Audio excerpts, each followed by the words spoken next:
Recordemos los primeros contactos de Louis Althusser con el psicoanálisis. Justo después del final de la Segunda Guerra Mundial, en el mes de noviembre de 1945, Althusser habría escuchado una conferencia del psicoanalista Jacques Lacan sobre el origen de la locura. El conferencista le pareció detestable. En cuanto a sus ideas, las juzgó inadmisibles.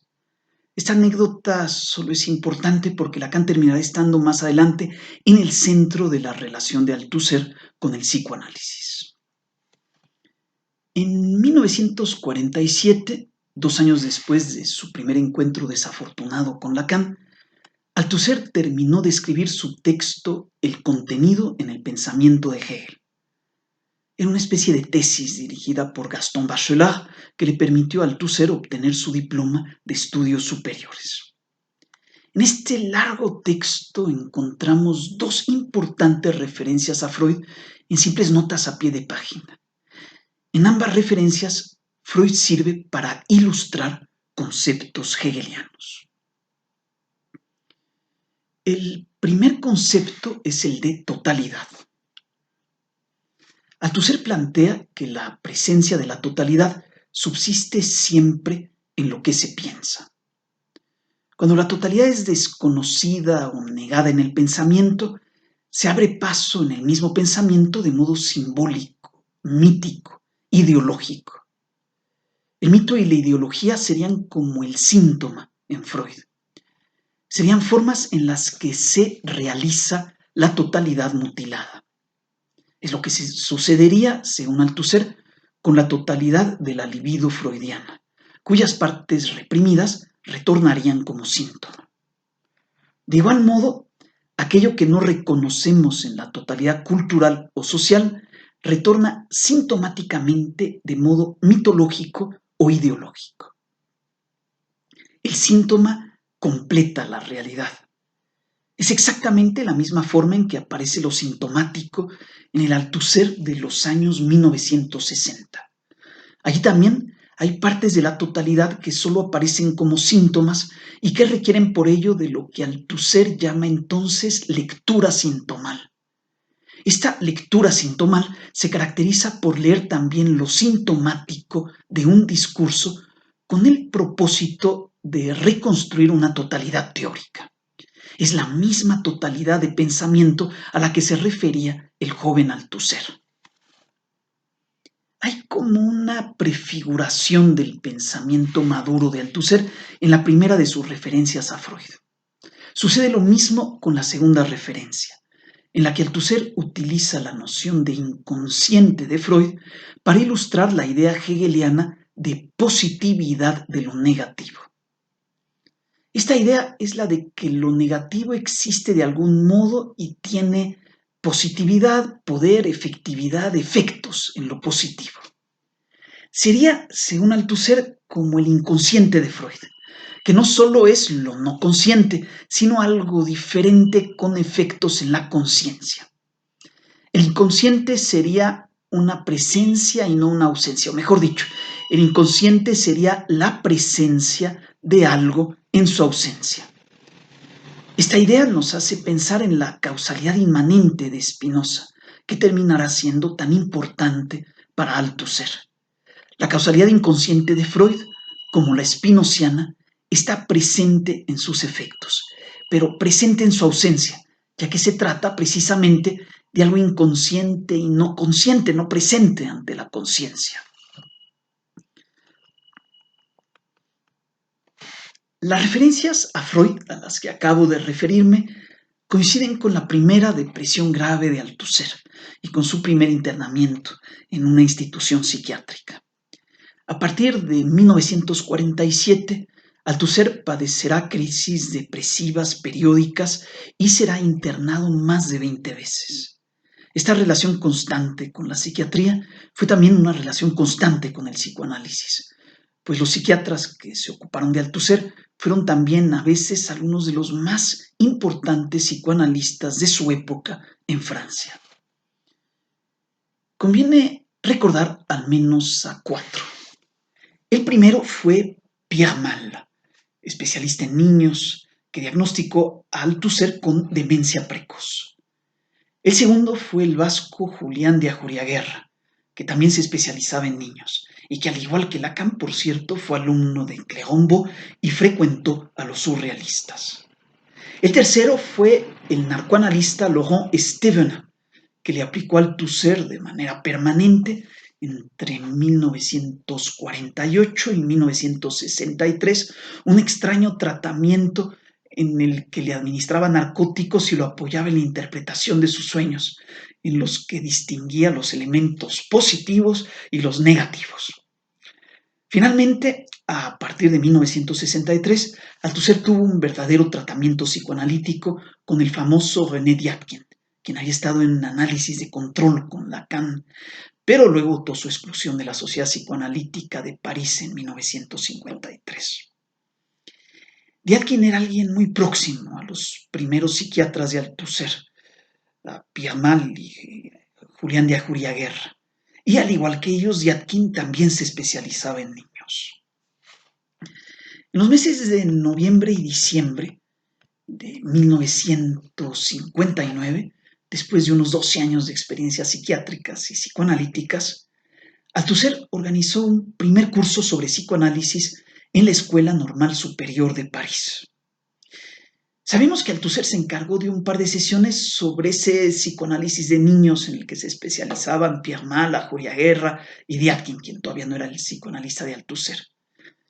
Otras 2 sesiones sobre psicoanálisis, específicamente sobre el psicoanálisis de la psicosis, le tocaron a Emmanuel Terré, futuro antropólogo, maoísta y militante consecuente, que en los años 1990 se declararía en huelga de hambre en apoyo a los sans-papiers, los inmigrantes ilegales, y que luego reflexionaría profundamente sobre lo que significaba el pensamiento de derecha. En ese mismo curso, el joven Alain Badiou, que solo tenía entonces 22 años, se ocupó ya de Jacques Lacan. Era el año escolar en el que Lacan, por cierto, dictaba su seminario 7 sobre la ética del psicoanálisis. Entre 1962 y 1963, Althusser volvió al psicoanálisis en 2 textos bien conocidos, Contradicción y Sobredeterminación y Sobre la dialéctica materialista, que fueron incluidos en la Revolución Teórica de Marx. En estos 2 textos, Althusser adoptó 3 conceptos freudianos y les dio un sentido muy preciso. El primero de esos conceptos fue el de sobredeterminación, que en psicoanálisis designa la determinación de un elemento del sueño por múltiples causas, como deseos, traumas, recuerdos infantiles y restos diurnos, y que en Althusser pasa a significar algo mucho más complicado. Althusser nos dice que la contradicción, tal como la concibe Marx, no está solo determinada por un principio simple, como ocurre en Hegel, sino que está sobredeterminada por múltiples factores, por todas sus condiciones de existencia, por la estructura del todo complejo de la situación en la que aparece. La situación histórica total se refleja en la contradicción y así la sobredetermina. Esto ocurre con todas las contradicciones, incluso las de la base económica, incluso la contradicción principal entre el capital y el trabajo, que está sobredeterminada por el consumo, la distribución y por otros factores, entre ellos los factores políticos e ideológicos, lo que le permite a Althusser escapar de un economicismo mecánico y desarrollar su particular teoría de la ideología. En Althusser, a diferencia del marxismo economicista de la Academia de Ciencias Soviética, la superestructura ideológica no solo es determinada por la base económica, sino que la sobredetermina. Sin embargo, todo es aún más complejo, pues la misma sobredeterminación está determinada, en última instancia, como decía Engels, por lo económico, determinada en una causalidad subsistente spinoziana que hace que la causa económica mantenga su presencia y su efectividad a través de sus efectos, los mismos efectos ideológicos que la sobredeterminan ideológicamente de tal modo que la determinación económica no deja de estar presente en la sobredeterminación ideológica, lo mismo que el Dios de Spinoza no deja de operar en la naturaleza. Es para pensar esta complejidad de las determinaciones que Althusser propone el concepto de sobredeterminación. Lo propone también para considerar el factor ideológico y el situacional, el específico, el de la coyuntura histórica, toda ella concebida como sobredeterminante sobre cada cosa que ocurre en ella, en lo que ya apreciamos elementos que nos hacen pensar en el futuro, materialismo aleatorio de Althusser, del viejo Althusser. Los otros conceptos freudianos utilizados por Althusser son los de desplazamiento y condensación. Les recuerdo que en el psicoanálisis el desplazamiento es el que hace que en el sueño no aparezca algo directamente, sino a través de algo más con lo que se le asocia. Por ejemplo, en lugar de soñar con cierta mujer, soñamos con su hijo, con su paraguas o con su falda floreada. En cuanto a la condensación, es el proceso que condensa varias cadenas asociativas en una sola representación. La imagen onírica de unas enchiladas, por ejemplo, puede representar simultáneamente mi hambre, mi país, México, y las personas con las que disfruté ese platillo mexicano la última vez. Los conceptos de desplazamiento y condensación le servirán a Althusser para leer a Lenin y distinguir los momentos por los que pasan las contradicciones y que conducen al estallido revolucionario tanto en la teoría como en la historia política. Primero, en un momento de no antagonismo y de simple cambio cuantitativo, tenemos un simple desplazamiento de las contradicciones por las que se van ramificando, multiplicando y difundiendo progresivamente en la teoría o en la sociedad. Luego, en un momento de antagonismo, hay una condensación de las contradicciones en puntos de conflicto social o de crisis teórica. Por último, en el momento del estallido revolucionario, del cambio cualitativo, la condensación de las contradicciones, en un punto de quiebre, en el eslabón más débil, hace que todo se trastorne y se reconfigure. Habría que preguntarse cómo es posible que los mecanismos descubiertos por Freud en el sueño y en el inconsciente sean redescubiertos por Althusser en la realidad social e histórica descrita por Marx y Lenin. La respuesta más sensata, sugerida por el mismo Althusser, es que se trata de una simple analogía conceptual. La analogía es entre las descripciones y no entre las realidades descritas. Lo que se revela es una simple cercanía teórica entre Freud y Marx o Lenin. Lo que se demuestra es que la dialéctica freudiana es como la marxista y leninista en su diferencia con respecto a Hegel. Responder todo esto para explicar la coincidencia entre Marx y Freud es responder con sensatez. Pero hay quizás otra posible respuesta que no contradice la anterior, que la profundiza y que me parece mucho más interesante, aunque ciertamente insensata. Quizás Althusser puede encontrar los mecanismos del sueño y del inconsciente en la sociedad y la historia por lo que Lacan llamaba la exterioridad del inconsciente. Porque la exterioridad social e histórica incluye lo que aparece como interioridad onírica e inconsciente, porque el interior no es más que un pliegue del exterior, como lo decía Deleuze de Foucault, porque es en el exterior en donde se realizan la sobredeterminación, el desplazamiento, la condensación y las demás operaciones del inconsciente, como ya lo habían observado los surrealistas André Breton en Francia y Karel Teige en Checoslovaquia, en esa misma gran historia de las articulaciones entre el marxismo y el psicoanálisis. En este caso, la coincidencia entre Marx y Freud no sería una analogía teórica, sino una homología, como diría Lacan. Marx y Freud serían análogos porque se ocuparían exactamente de lo mismo. Estoy seguro de que cierto Althusser, solo cierto Althusser, que no es el más cuerdo, habría podido estar de acuerdo conmigo cuando afirmo esto. Althusser terminó sus reinterpretaciones del desplazamiento y la condensación en el mes de mayo de 1963. Inmediatamente después, en ese mismo mes de mayo, se puso a escribir su artículo Filosofía y Ciencias Humanas, que luego fue recogido en la compilación de Yves Saint-Omer, que lleva el título Soledad de Maquiavelo.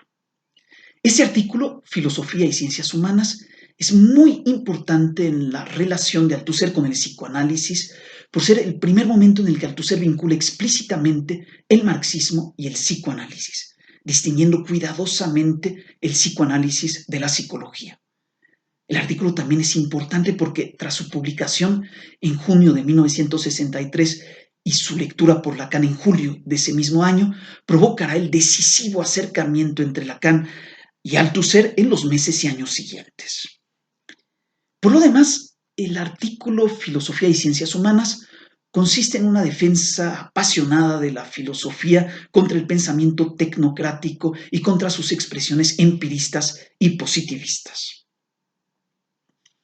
Uno de los problemas del empirismo y el positivismo, según Althusser, es que asimila la verdad a la realidad, lo que hace que la filosofía pueda suprimirse y ceder su lugar a la ciencia, pues ya no hace falta una investigación filosófica de la verdad, ya que basta con una investigación científica de la realidad en la que estribaría la verdad. Esta confusión entre la verdad y la realidad es criticada por Althusser. La crítica althusseriana de la confusión de la verdad con la realidad nos recuerda lo que está pensando Marcuse en Razón y Revolución y Adorno en su dialéctica negativa. Sabemos que la tradición frankfurtiana piensa en términos totalmente diferentes de los que encontramos en Althusser y en el estructuralismo francés. Sin embargo, aquí encontramos una coincidencia muy interesante. Lo mismo Adorno y Marcuse que Althusser critican el positivismo por su confusión de la verdad con la realidad.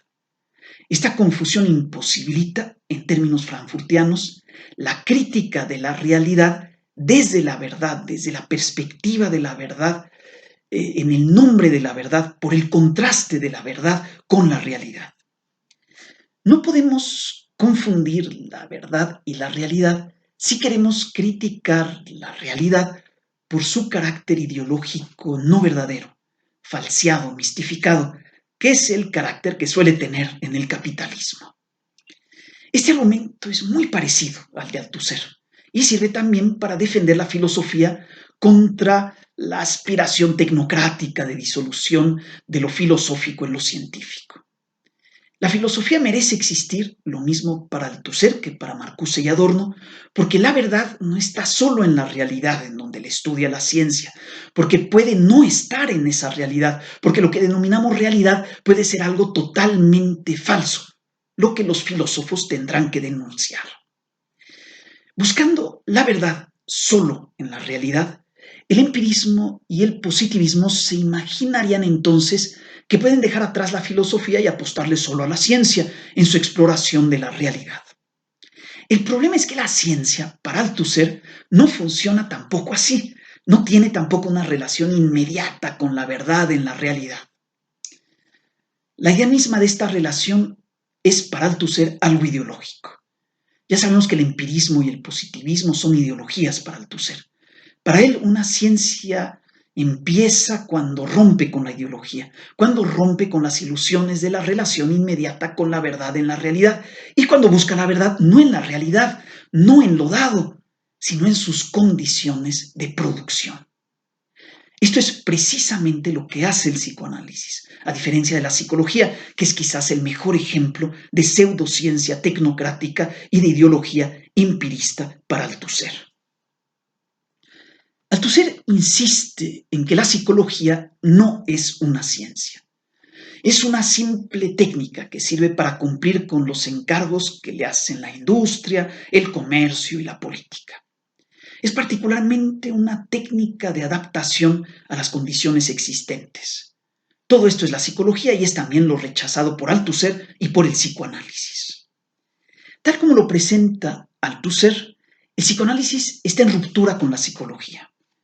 Lo que ofrece Freud es un rechazo del mito del Homo psychologicus, que Althusser compara con el rechazo del mito del Homo economicus que nos ofrece Marx.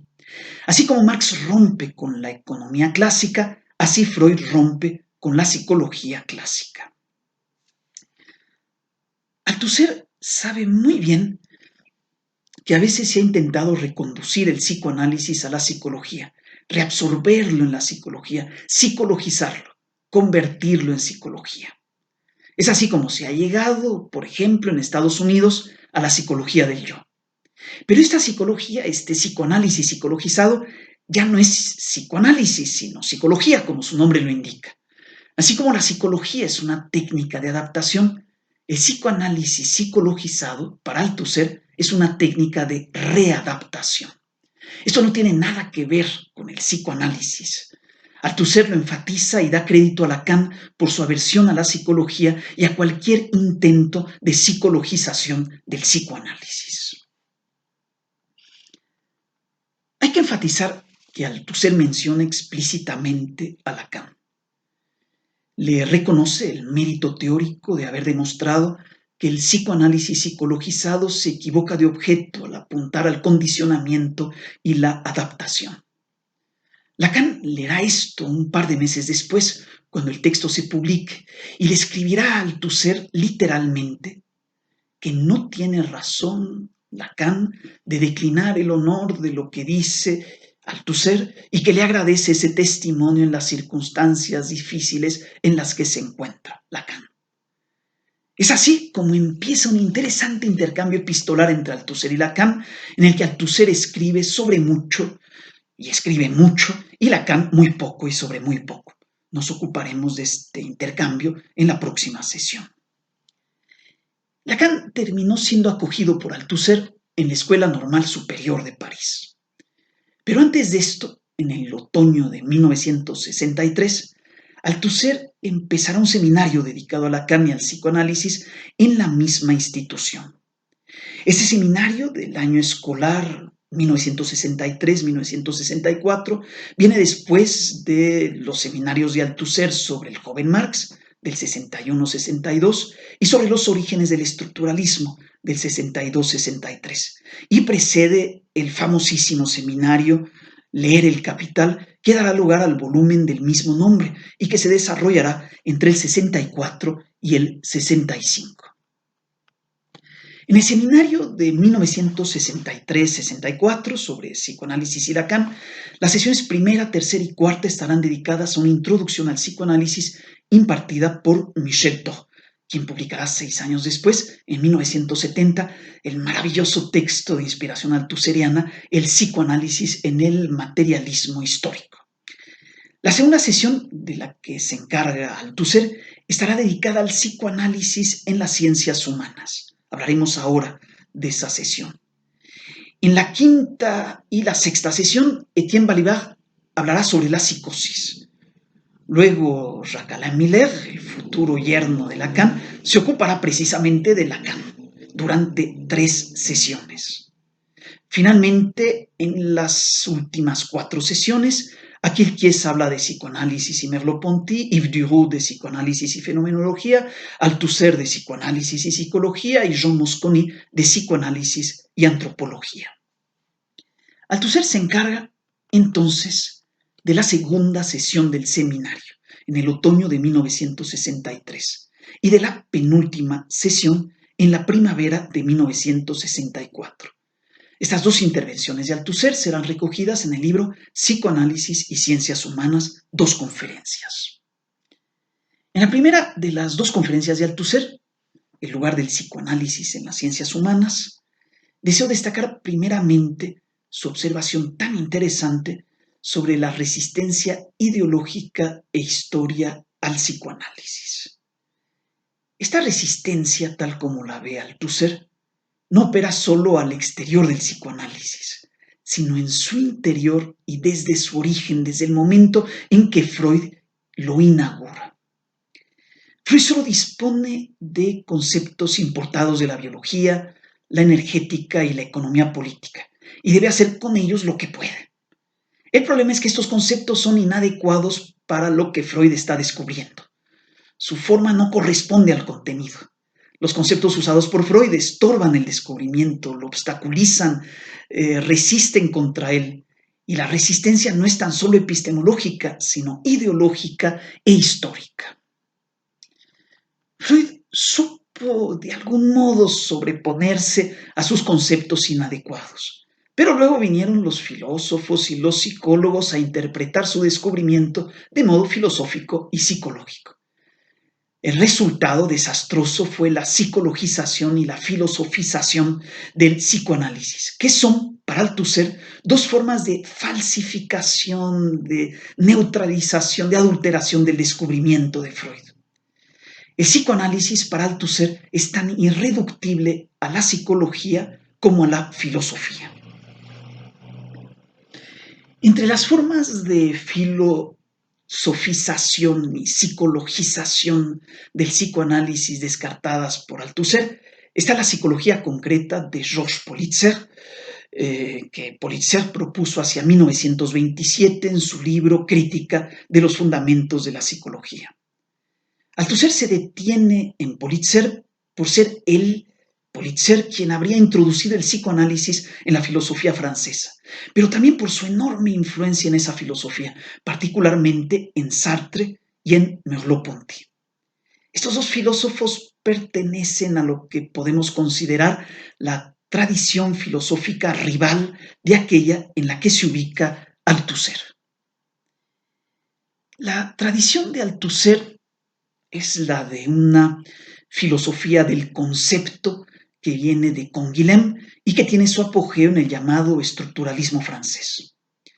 La tradición opuesta, la de Sartre y Merleau-Ponty, es la de una filosofía espiritualista, filosofía de la conciencia, que viene de Bergson y Politzer y que desemboca en la fenomenología y en el existencialismo, en Merleau-Ponty y en Sartre. Esta tradición espiritualista converge con la psicología, mientras que la tradición más conceptual y estructuralista podría coincidir con el psicoanálisis, al menos con el psicoanálisis en su versión estructuralista, lacaniana, antipsicológica. Esto es al menos a lo que apuesta Althusser, lo que será enfatizado por Pascal Gillot en su libro Althusser y el psicoanálisis. Pascal Gillot sitúa el acercamiento de Althusser al psicoanálisis lacaniano en dos grandes proyectos. El primero es el de traducir los textos ilegibles de Lacan, traducirlos para la filosofía, para los filósofos, con el propósito de respaldar el retorno althusseriano a Marx con el retorno lacaniano a Freud. El segundo gran proyecto en el que se inserta el interés de Althusser por el psicoanálisis es el reforzamiento de su tradición conceptual estructuralista y el combate contra la tradición opuesta espiritualista, psicológica, fenomenológica y existencialista. Es a este segundo proyecto al que sirve la crítica de Politzer. La crítica althusseriana de Politzer es un ataque directo, sí, contra la psicología, contra la psicologización y la filosofización del psicoanálisis e incluso contra el empirismo. Pero es también un ataque indirecto contra Sartre y contra Merleau-Ponty, contra la fenomenología y contra el existencialismo. Esa filosofía enemiga es el blanco de las críticas de Althusser contra Politzer, entre ellas la primera de la que derivan todas las demás. Lo primero que Althusser critica a Politzer es que procede como un idealista y que su defensa de lo concreto contra lo abstracto es una defensa de una mala abstracción. Mientras que Politzer defiende lo concreto contra lo abstracto, Althusser defiende la necesidad de la abstracción contra la ilusión de lo concreto. Lo concreto es tan abstracto como lo abstracto, pero se hace pasar por concreto y es por eso que se trata de una mala abstracción. Para Althusser, todo es abstracto en Politzer. Lo mismo su concepto de drama que el de psicología en primera persona y todo lo demás. El argumento de Althusser es el mismo que utilizó unos meses antes al criticar el empirismo. Podríamos reformularlo ahora diciendo que, para Althusser, no hay experiencia inmediata de la realidad concreta. Esa experiencia está siempre mediada por la ideología o por la teoría, y por eso es que el empirismo es tan descartable como la psicología politzeriana de lo concreto. El repudio althuseriano de lo concreto y del empirismo recuerda ese pasaje fabuloso de la dialéctica de la naturaleza, en el que Engels critica a los empiristas que andan buscando lo concreto perceptible en todos lados, incluso en una cuarta dimensión, lo que hace que terminen invocando fantasmas. Estos empiristas, como lo dice Engels, desprecian todo lo que sea teoría y desconfían de todo lo que sea pensamiento. Sin embargo, aunque rechacen así lo abstracto y se aferren a lo concreto, no pueden librarse de la abstracción, el pensamiento, la teoría. Todo esto subsiste, pero bajo la forma del espiritismo. Este espiritismo es como la mala abstracción que Althusser le echaba en cara a Politzer. La crítica althuseriana de Politzer desemboca en una doble reivindicación de Marx y Lacan como puntos de Arquímedes, como puntos de apoyo para moverlo todo, como puntos de anclaje de las ciencias humanas, como puntos teóricos absolutos, como puntos de partida. Esto es crucial para quienes, como yo, nos apoyamos al mismo tiempo en Marx y en Lacan.